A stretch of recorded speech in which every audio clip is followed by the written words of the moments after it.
பலரும் நம்மளோட அரசியல் நிகழ்ச்சிகளை தொடர்ச்சியா பாக்குறீங்க. ஆனா சப்ஸ் பண்ண மறந்துறீங்க. நம்ம நேயர்கள் மறக்காம சப்ஸ் பண்ணுங்க. இனி வரக்கூடிய நாட்கள்ல நிறைய அரசியல் பேச வேண்டியது இருக்கு.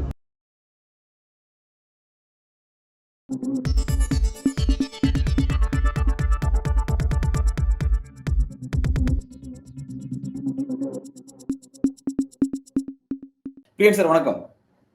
வணக்கம். இப்போ எதிர்க்கட்சி தலைவர் எடப்பாடி பழனிசாமி அவர்கள் தன்னுடைய அரசியல் பயணத்தை ஆரம்பிச்சிருக்கிறாரு.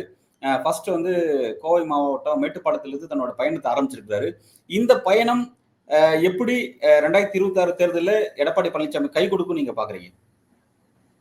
இல்ல, முதல்ல ஒரு பயணத்துல பயணம் இவ்வளவு சீக்கிரம் ஆரம்பிச்சது நல்ல விஷயம் தான். ஆனா பயணத்துல பல கேள்விகளுக்கு அவர் பதில் சொல்லணும். அவர் எந்த எந்த எந்த ஆட்சிக்காக அவர் பயணம் போறாரு?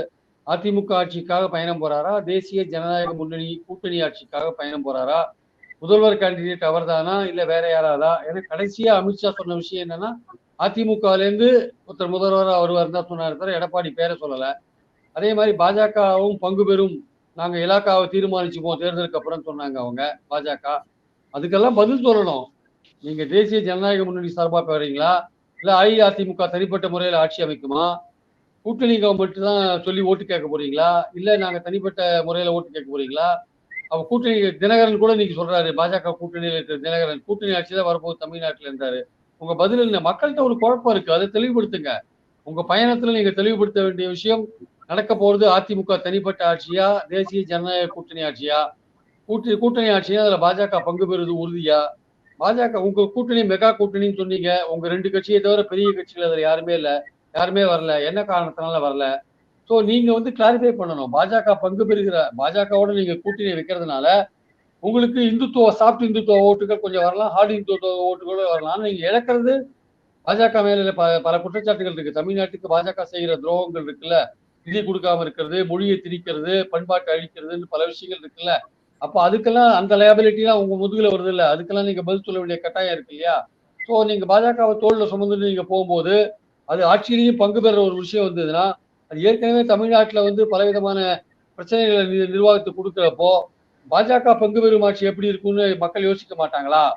அதனால அவங்க இந்துத்துவ ஐடியாலஜியை கொண்டு திணிக்க மாட்டாங்களா? இங்க வடக்க பல மாநிலங்கள் எப்படி மாறுதோ அதே மாதிரியான விஷயங்களை இங்க பண்ண மாட்டாங்களா? இங்க பிளவுவாத அரசியலை பண்ணுவாங்களே கண்டிப்பாக. இதெல்லாம் அதிமுகவுக்கு ஒரு பிரச்சனைகள் கொடுக்கக்கூடிய ஒரு விஷயம். அப்ப நீங்க தெளிவுபடுத்துங்க. உங்களுடைய நிலைப்பாட்டை நீங்க தெளிவுபடுத்த வேண்டிய அவசியம் இருக்கு. அந்த நிலைப்பாட்டை தெளிவுபடுத்தாம நீங்க ஊர் போனீங்கன்னா அது உங்களுக்கு பெரிய அளவுக்கு பயன் தரக்கூடிய அளவுல இருக்காது. ஏன்னா 3 விஷயம். ஒன்று, உங்க கட்சி இப்ப ஒற்றுமையா இல்ல. உங்க கட்சியில இருந்து தினகரன், ஓபிஎஸ், சசிகலா இருக்காங்க. சோ தென் பகுதியிலும் டெல்டா பகுதியிலும் நீங்க ரொம்ப வீக்கா இருக்கீங்க. குறிப்பா பாத்தீங்கன்னா டெல்டாலாம் பாத்தீங்கன்னா 41 தொகுதிகள் இருக்கு மொத்தம். போன எலெக்ஷன்ல 21 எலெக்ஷன்ல நீங்க 4 தொகுதியில தான் வின் பண்ணிருக்கீங்க. அது மாதிரி இருக்கிறதா நிலைமை அங்க ஆக்சுவலா. அதனால ஒண்ணு உங்க கட்சி ஒற்றுமையா இல்ல. 2வது பாஜக என்கிற கட்சியை சுமந்துன்னு போறீங்க. அதுக்கான லயபிலிட்டி உங்க முதுகுல சேர்ந்திருக்கு. 2வது திமுக எதிர்ப்பு ஓட்டுன்றது உங்களுக்கு மட்டும் வராது. அது விஜய்க்கும் போகும், சீமானுக்கும் போகும். அப்ப திமுக எதிர்ப்பு ஓட்டு பிரியுது, உங்களுக்கு மொத்தமா வராது. இதுவரையும் திமுக விட்ட அதிமுக, அதிமுக விட்ட திமுக கதை இந்த எலெக்ஷன்ல அது கொஞ்சம் வித்தியாசமா போறதை நம்ம பாக்குறோம் நம்ம. அதனால உங்களுக்கான வாய்ப்பு என்ன ஆக்சுவலா? உங்களுக்கு மெகா கூட்டணி இல்ல, உங்களுக்கு வர ஓட்டும் பிரியுது, உங்க கட்சியும் ஒற்றுமையா இல்ல, பாஜக லயபிலிட்டியும் உங்க கூட இருக்கு. அப்ப எதை நம்பி நீங்க பயணம் போறீங்க சார்? நீங்க தெளிவுபடுத்த வேண்டிய விஷயமும் இவ்வளவு இருக்கு. அப்ப எதை நம்பி உங்க பயணம் சொல்லுங்க? ஆனா சார் எப்படி உங்களை புரிஞ்சுப்பாங்க? ஆனா சார் இங்க தமிழ்நாட்டுல இப்ப 26 எலெக்ஷன் அப்படிங்கிறது ஸ்டாலின் மீண்டும் வேண்டுமா வேண்டாமா அப்படிங்கிற கேள்வி. அந்த கேள்வியில தான் இந்த 26 தேர்தல் களங்கிறது ஆரம்பிக்குது. இப்ப இதுல பாஜக தான் பெரிய ரோல் வகிக்க போதா? ஏன்னா எம்பி எலெக்ஷன் கிடையாது நடக்குது, அசம்பிளி எலெக்ஷன் அப்படின்னு பார்க்கும்பொழுது இது ஸ்டாலினுக்கான எலெக்ஷன் அப்படிங்கும்போது ஸ்டாலினுக்கு எதிரான ஆன்டி இன்கம்பன்சியை தான் இப்ப இபிஎஸ் அவர்கள் போக்கஸ் பண்றாரு. அதை அவருக்கு கை கொடுக்காதுன்னு பாக்குறீங்களா?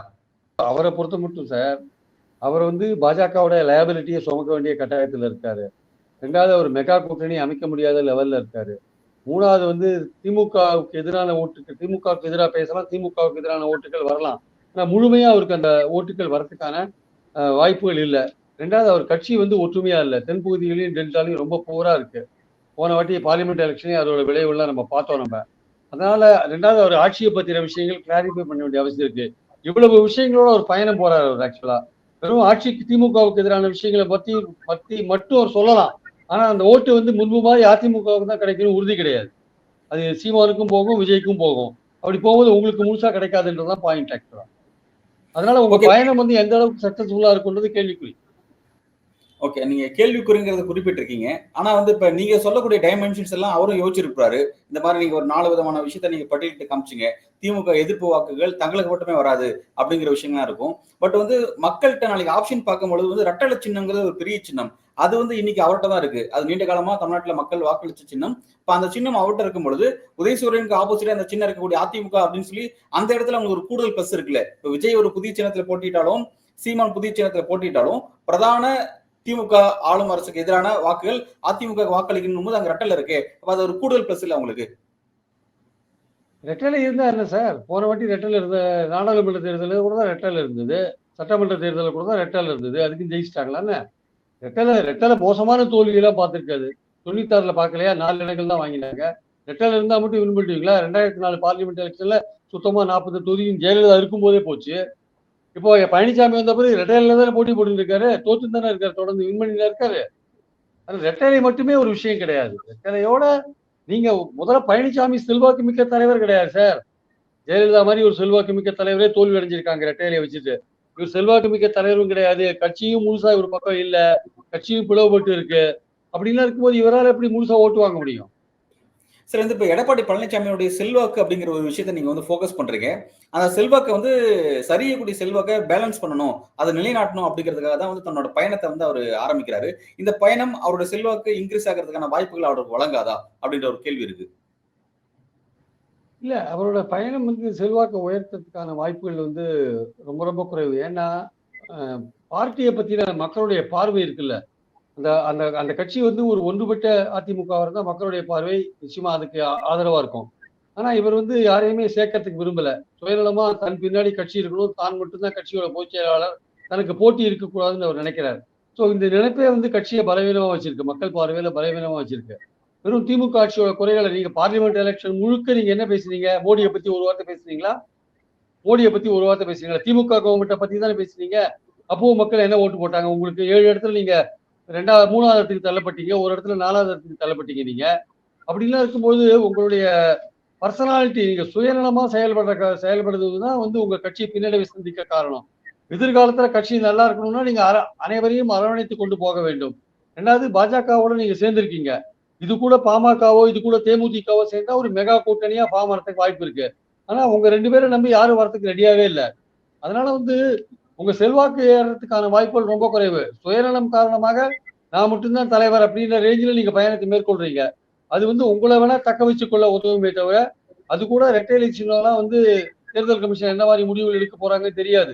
அது இவருக்கு ஃபேவரா வரலைன்னா, அது அவருக்கு ரொம்ப பெரிய பின்னடைவா போறதுக்கான வாய்ப்புகள் இருக்கு. அதனால இந்த பாயிண்ட்ல வந்து அவருக்கு சுயநலம் காரணமாக, பார்ட்டி ஒற்றுமையே இல்லாததன் காரணமாக, கட்சி வந்து ரொம்ப சோதனைகளை சந்திக்கிறத நம்ம பார்க்கிறோம். இத கேட்டா என்ன சொல்லுவாங்க, அவங்கலாம் தனிப்பட்ட மனிதங்க. தினகரன் ஒரு தனிப்பட்ட மனிதர். ஓபிஎஸ் ஒரு தனிப்பட்ட மனிதர். ஆமா, தனிப்பட்ட மனிதர்ன்னு அதுக்கு ஒரு வாதத்துக்காக கூட ஒப்புக்கொள்ளலாம். அப்படின்னா ராமநாதபுரத்துல ஏன் நீங்க ஓபிஎஸ்க்கு பின்னாடி ஓட்டு வாங்கினீங்க? தேனியில ஏன் தினகரனுக்கு பின்னாடி ஓட்டு வாங்கினீங்க? அதுக்கு பதில் சொல்லுங்க. அதிமுக பெரிய கட்சி தானே, இரட்டை இலட்சம் தானே வச்சிருந்தீங்க. அதனால பாயிண்ட் என்னன்னா ஒற்றுமையா காணணும். ஒற்றுமையா இருந்தாங்கன்னா ஃபைட் கொடுக்கலாம். அந்த ஒற்றுமை இல்லைன்னா வந்து சுயநலம் காரணமாக எடப்பாடி செயல்பட்டாருன்னா, அவருக்கு வந்து ஏற்கனவே இருக்கிற பல பிரச்சனைகளுக்கு நடுவுல ஒற்றுமையும் இல்ல, கட்சியில ஒற்றுமையும் இல்ல, பலமா இல்லைன்னா, அவர் எதிர்பார்த்த பலன் கிடைக்காது. அவரும் செல்வாக்கா மாற மாட்டாரு. இந்த பயணமும் அவருக்கு பயன் தராது. Okay right sir. இப்ப இப்படி ஒரு விஷயத்த வந்து அவரு வியூகம் வகுக்கிறாரு. என்ன சொல்றாரு அப்படின்னா, திமுகவ வீழ்த்தணும்னு நினைக்கக்கூடிய சக்திகள்லாம் ஒரு புள்ளியில அறுவடை பண்ணணும். எல்லாரும் ஒரு புள்ளியில் இணையணும் அப்படின்னு சொல்லி சொல்றாரு. சோ வந்து அவர் மறைமுகமா தாவேகாவுக்கும் நாம் தமிழருக்கும் ஒரு அழைப்பு விடுக்கிறாரு. அது எப்படி நீங்க பாக்குறீங்க? அது வந்து வர வாய்ப்பு இருக்கா? அல்லது அது அப்படிதான் போக வாய்ப்பு இருக்கா? எப்படி சார் பாக்குறீங்க? திமுகவை எதிர்க்கிறதுக்கு அனைவரும் ஒருங்கிணைறது ஒரு பக்கம் இருக்கட்டும். முதல்ல உன் கட்சியை நீங்க ஒருங்கிணைங்க முதல்ல. அதை செய்யறதை விட்டு திமுக எதிர்க்கிற கட்சிகளை முதல்ல நீங்க செஞ்சு காமிங்க சார். உங்க கட்சியை நீங்க ஒருங்கிணைத்து காமிங்க, ஒன்றுபடுத்தி காமிங்க. அதுக்கப்புறம் மற்ற கட்சிகள்லாம் தானா வருவாங்க. அதிமுக ஒன்றுபட்டு அந்த பலத்தை நம்பி எல்லாரும் வருவாங்க. மக்கள் பார்வையும் மாறும். அதிமுக பலமா வந்திருக்கு, ஒன்னா வந்திருக்குன்னு மக்கள் பார்வையும் மாறும். அதை விட்டுட்டு நான் தான் கட்சி நீங்க செயல்பட்டீங்கன்னா எப்படி வந்து மக்கள் நம்புவாங்க?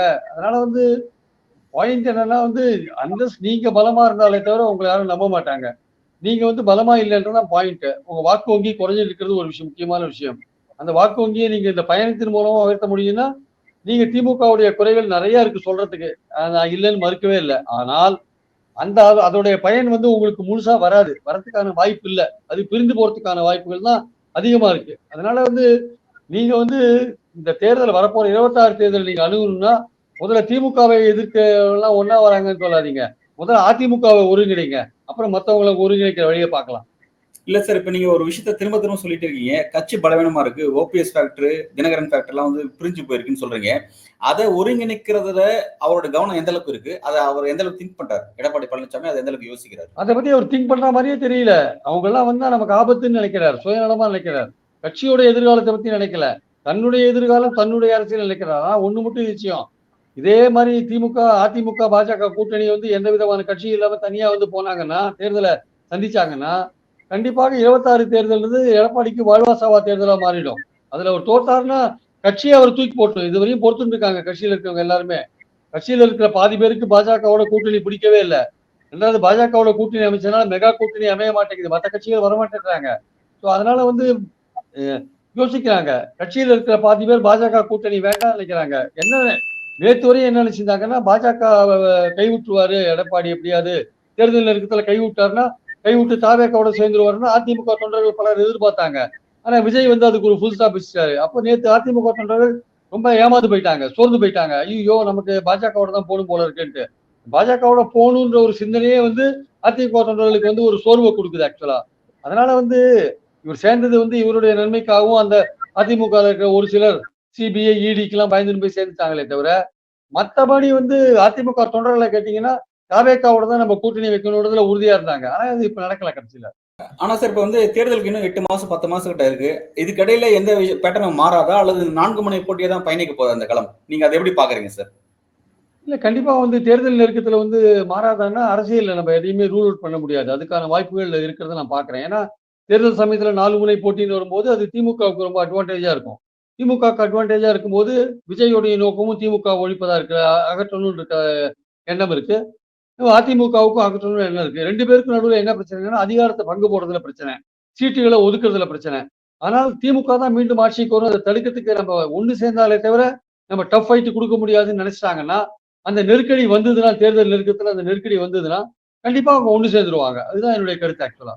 அதிமுகவுக்கும் ஒண்ணு சேர்ந்துருவாங்க. அப்ப வந்து ஏதோ ஒரு காம்ப்ரமைஸ் பண்ணி ஒண்ணு சேர்ந்துருவாங்க. சேர்றதுக்கான வாய்ப்புகளை வந்து நம்ம ரூல் அவுட் பண்ண முடியாது. ஆனா தனியா பரவாயில்ல, நாங்க தோத்தாலும் பரவாயில்ல, திமுக வந்தாலும் பரவாயில்லன்னு விஜய் நினைச்சு நான் தனியா போய் எவ்வளவு ஓட்டு இருக்குன்னு பாத்துக்கிறேன், அதுக்கப்புறம் எதிர்காலத்துல நான் பாத்துக்கிறேன்னு போனாலும் ஆச்சரியப்படுறதுக்கு இல்ல.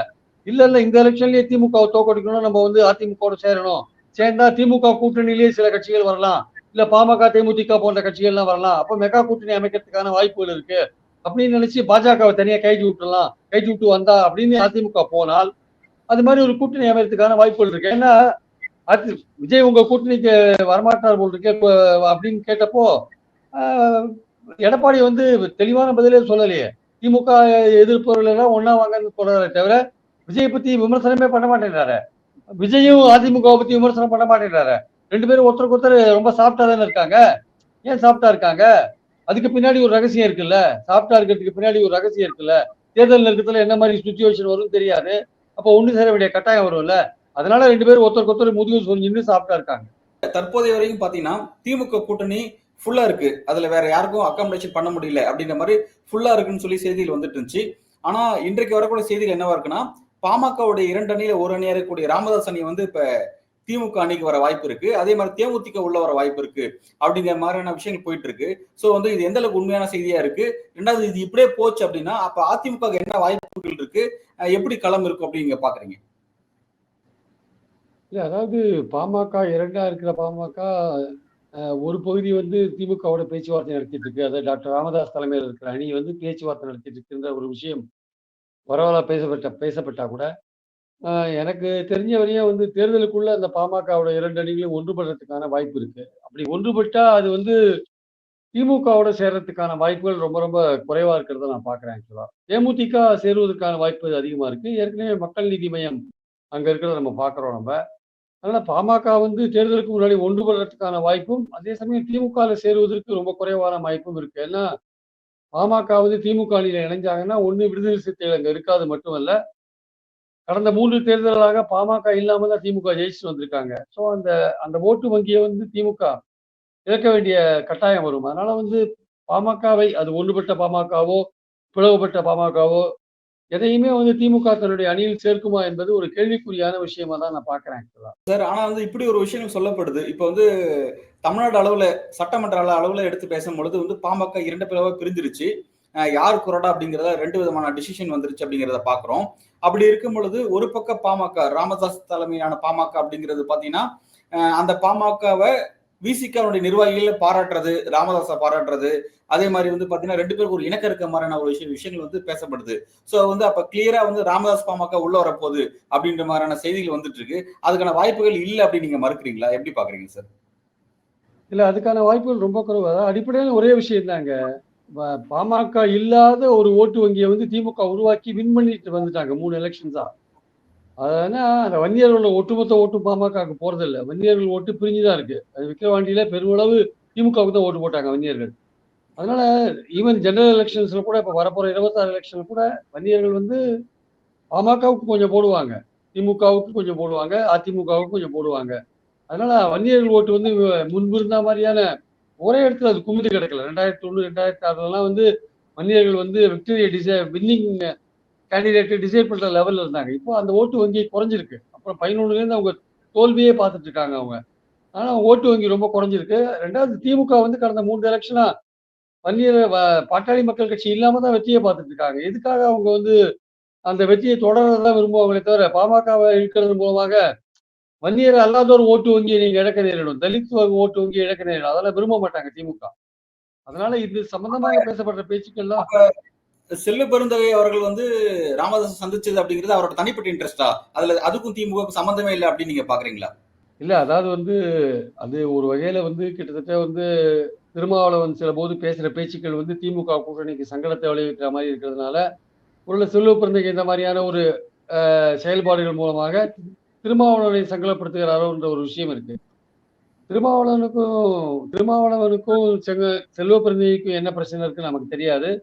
ஆனா நிச்சயமாக திமுக வந்து கூட்டணிக்கு தலைமை தாங்குற திமுக தேர்தலை நோக்கி போகும்போது இந்த மாதிரியான ஒரு பாலிடிக்ஸ்ல அவங்க இறங்குவாங்கன்னு எனக்கு தோணல. செல்வ பெருந்தகையை விட்டுட்டு போய் பார்க்க சொல்றது இதெல்லாம் திமுக நினைச்சா ராமதாஸோட அவங்களே கான்டாக்ட எஸ்டாப்ளிஷ் பண்றதுக்கு பல வழிகள் இருக்கு. செல்வ பெருந்தகையை வந்து பப்ளிக்கா அனுப்ப வேண்டிய அவசியம் எல்லாம் கிடையாது. அதனால வந்து இது வந்து செல்வ பெருந்தகையை தனியா அவர் ஏதோ பார்த்திருக்காரு.